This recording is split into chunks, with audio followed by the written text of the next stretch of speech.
Hello everyone. Just thought I'd check in. Just getting ready to go to the gym to work some of my anger off. It happens, doesn't it, where it just starts bubbling up. I've just been noticing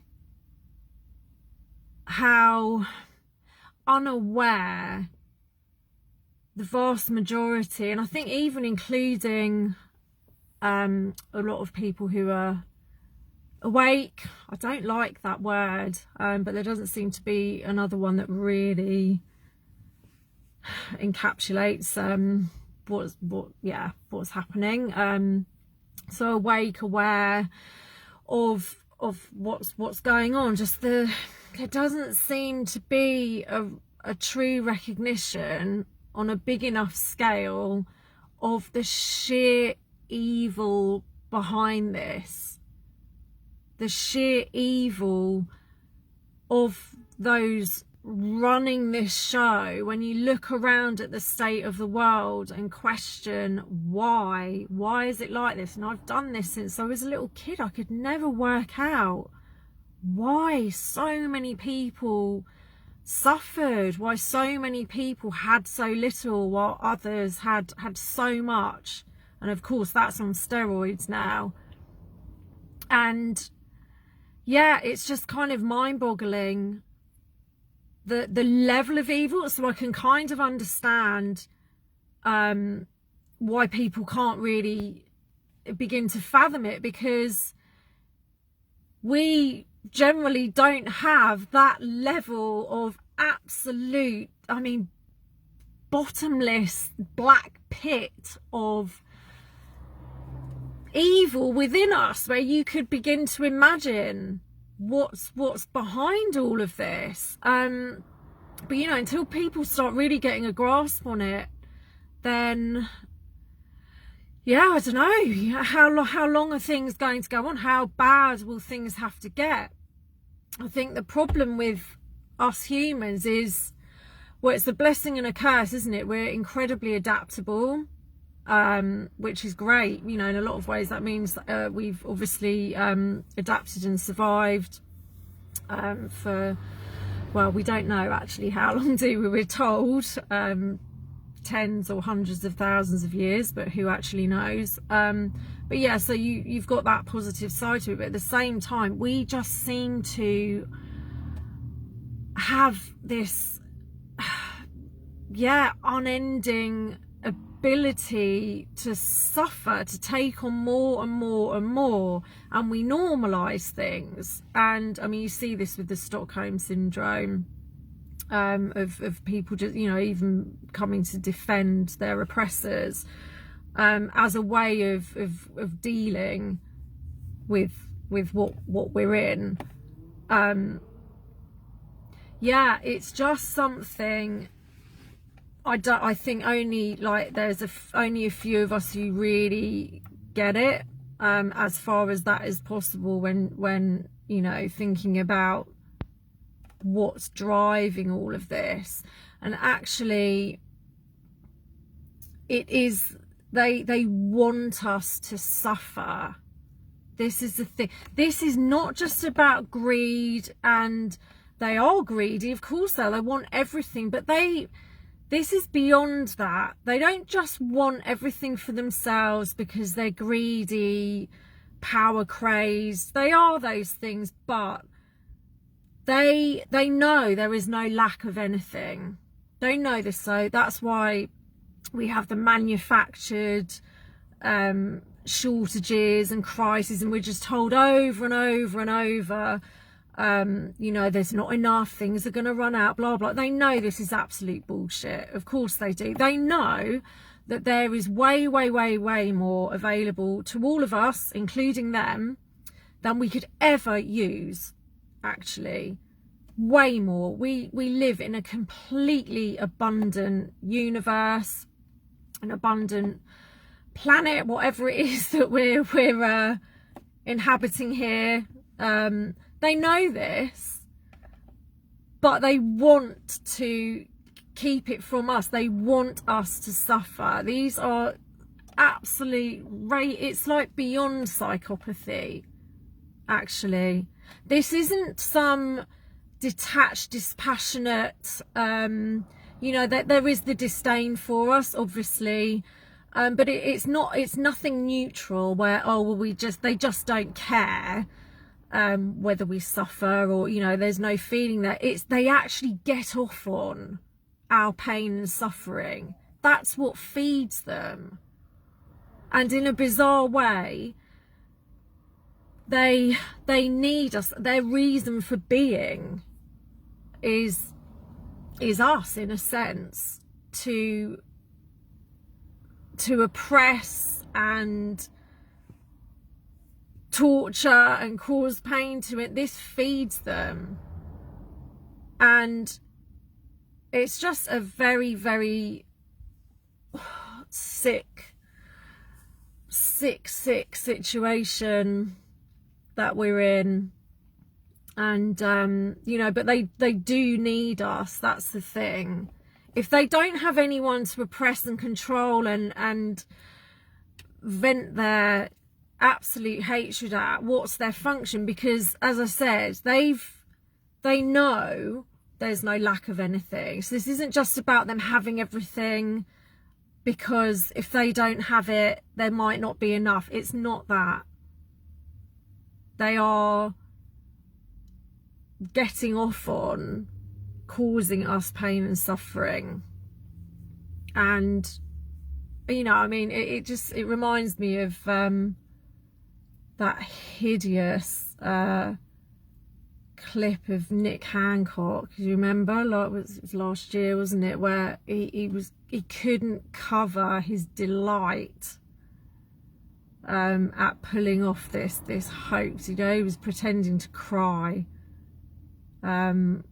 and you could see the glee written on his face. That's it right there. Duper's delight. They can't contain themselves.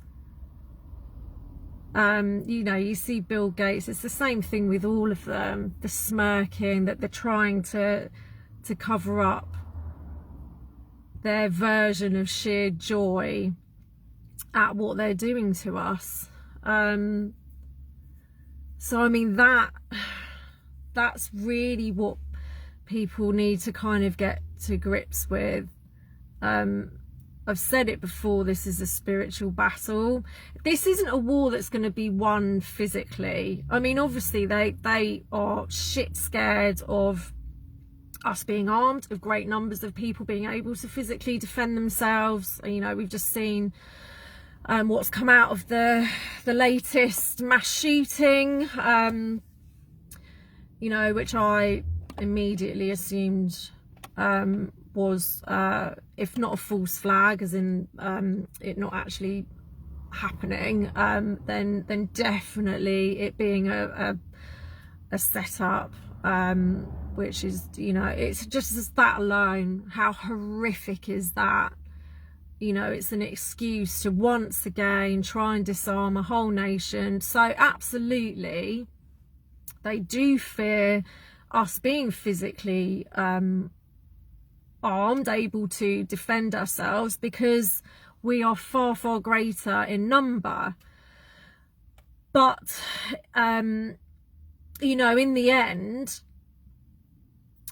unless people really realize what their power is, which is what they harness, that's what they use it against us. That's why they need us. So they absolutely hate us, but need us in equal measure.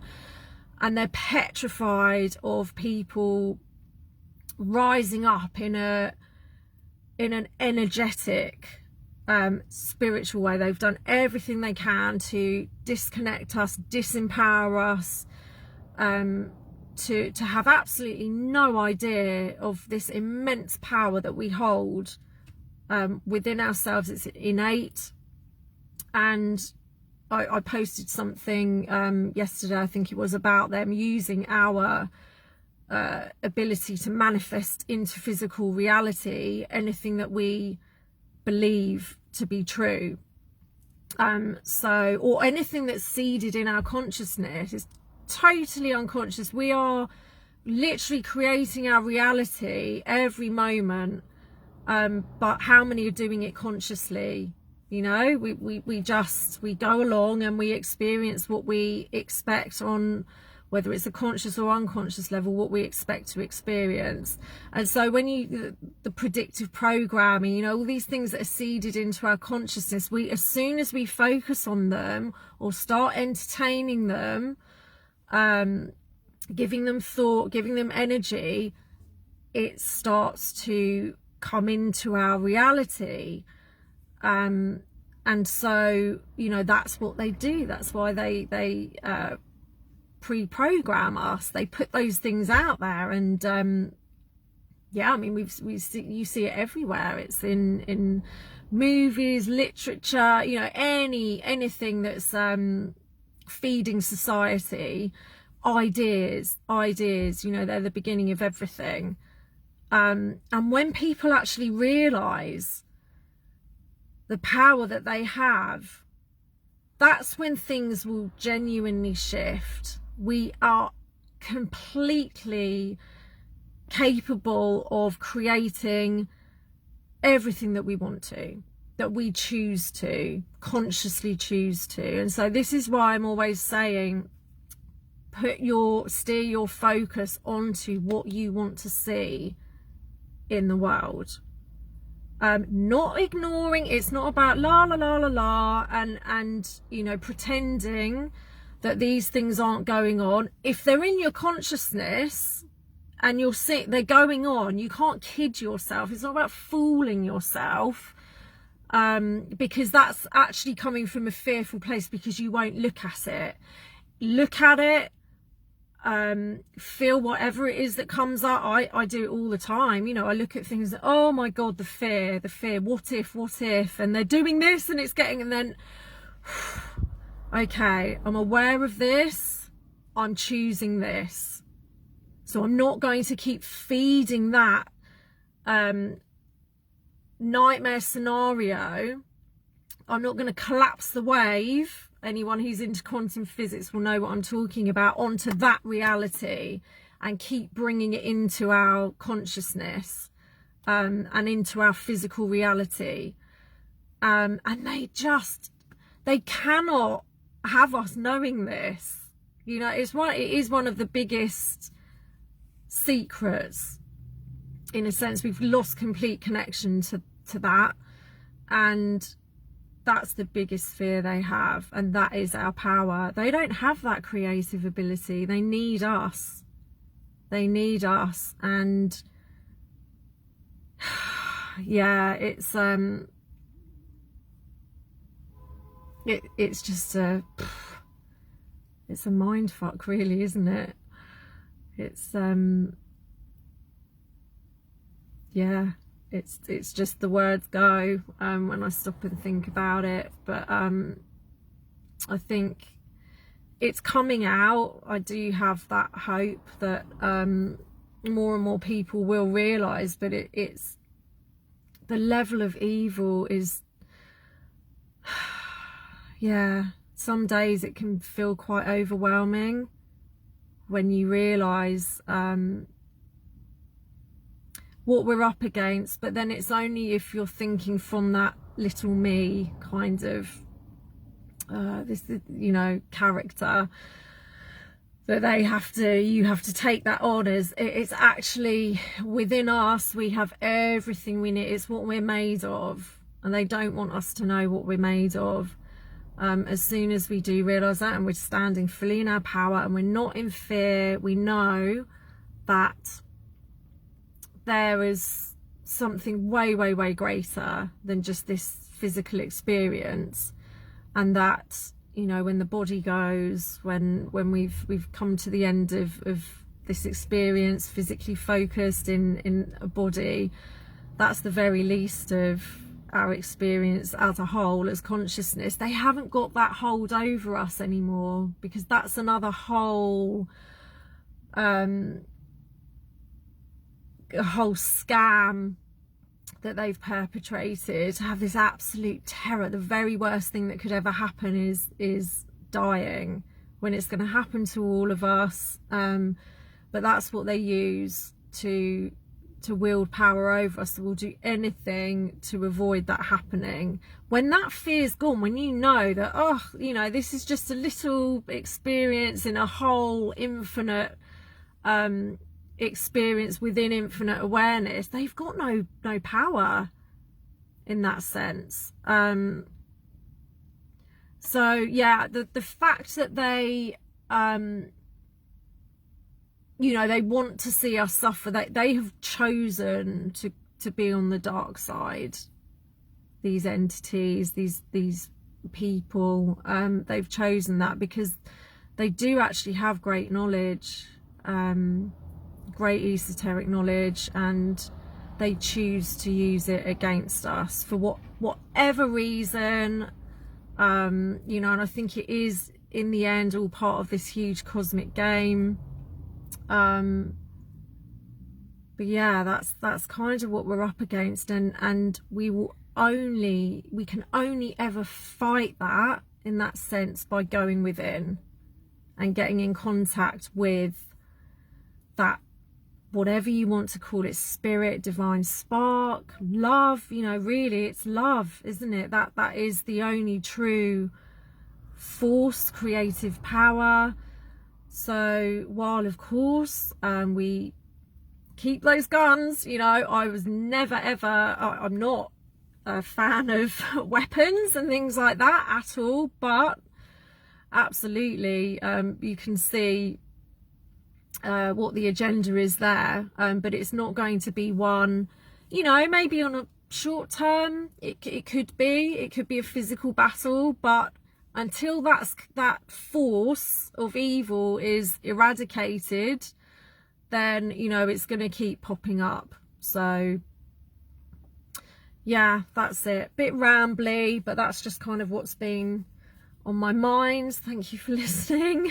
And yeah, I hope you're doing well. I hope you're keeping it together. It's just crazy times that we're living through, but as always, I'm just eternally grateful for those of us who have come together and who do see the truth, and yeah, we keep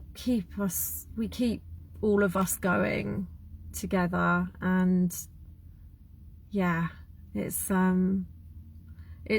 always something wonderful comes out of even the bleakest of times. You see what people are made of in both directions, but I'm choosing to focus on those who have really stepped up, and thank you to everyone yeah, for your support. And there we go. So have a great day, and I'll catch up with you soon. Take care. Mwah. Lots of love. Peace.